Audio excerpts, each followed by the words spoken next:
Good day, Roundtable. I'm your host, Gerard. And what a day it was. MLK Day, and we have President Trump's inauguration. Uh, my first take on it, loved it. Absolutely loved it. I love the American spirit, the revival, the can do attitude. And that's what the Roundtable is all about. Um, not waiting, seizing the moment, seizing the day, and following your heart and dreams. The round table would love that. The round table, I think, though, well, I would. There was a couple moments during the speech when I always think of the other perspective. It's just what I do now. And honestly, when he was saying we're going to take things back and expand territory and things of that nature, I always think of the flip side of the coin like, okay, how are you going to do that, sir? And at what cost? Again, why my argument is instead of expanding, which I think it is absolutely in America's interest to do, like he said, expand. Obviously, I loved put people on Mars. I mean, sign me up if my wife and children could go too, but that's probably not happening. So here I'm going to stay talking to you in the box. Where was I? Um, yeah, it's so I had mixed feelings on it. I love the can do, the reversing of some of the craziness in the world that we all fail to acknowledge. It surrounds us everywhere, this madness. And if we only just acknowledge it and say no more, how quickly it would turn around. So that part of it I loved. Again, did not like the expansionist talk, but he's probably just trying to, I don't know. We'll see. Um, and that's why the round table is just one perspective. Moving on, shall we? I wanted to do a quick disclaimer video. Okay, moving on to the juicy stuff, and might as well, right?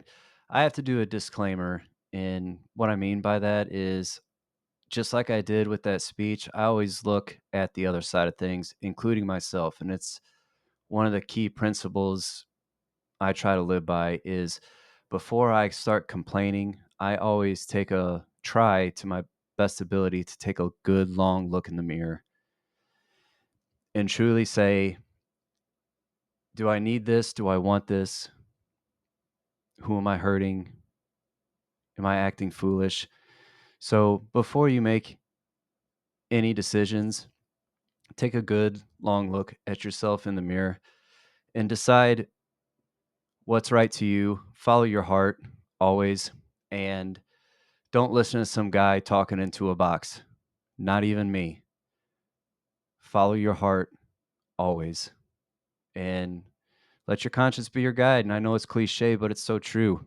Um, so here's my disclaimer, and it's pretty much my confession in a way. Um, I'll do broad strokes, but I've said some, again, I don't know if it's out there or not for today's age, but I've said some things that, I mean, they're massive in my opinion. And I had to go along with the other side of the argument that I could be fantasizing all this. And it could be due to what happened to me overseas. I received multiple head wounds to the point that my tours are jumbled. Um, Doing three back to back to back, and especially the last one is some of the guys who've been there in Ramadi with. It was a very bad tour, and suffered from PTSD. Uh, was an alcoholic. I used drugs. I don't do any of that anymore. I've since cleaned up, and I have my beautiful wife to thank for that, who was patient enough and stood by me for a long time. But yeah, I could very well be making all I mean, I could have head trauma. I could be crazy as a loon.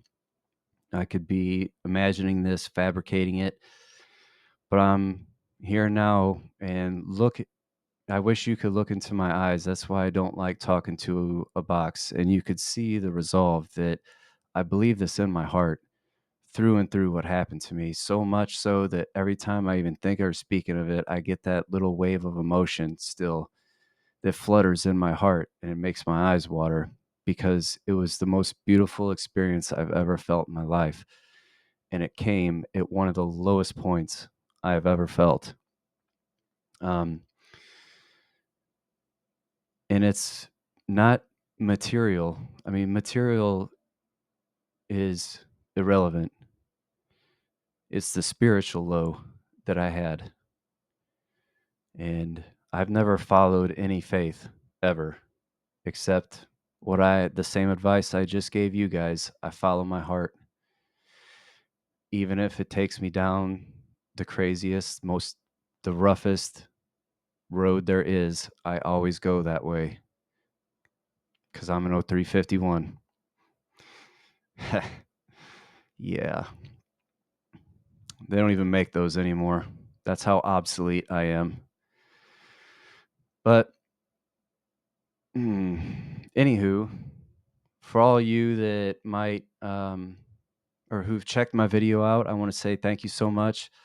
I love you guys. I love you all. And if there are any of my veteran buddies out there that are happen to listen, I hope you join us all at the reunion this year. They're putting it together. Um, Anybody who needs information on that and doesn't know who to contact, shoot me an email and I'll do what I can to the best of my ability. I know guys in the early part of Iraq all the way through Afghanistan. So you never know if you need to reconnect with anyone. And that's another good key component of the roundtable is reconnecting, reconnecting spiritually with each other. It's not all just business, folks. We need a good dose of some spiritual reawakening more than anything, more than any material, I believe. And that's just what this crazy host talking in the box is. I keep looking at the dang screen, folks. And I told you I was going to stop doing that, but want to make sure my posture is correct and everything. What do you think? Is there anything else that I need to cover for today? Beautiful goddess in my ear.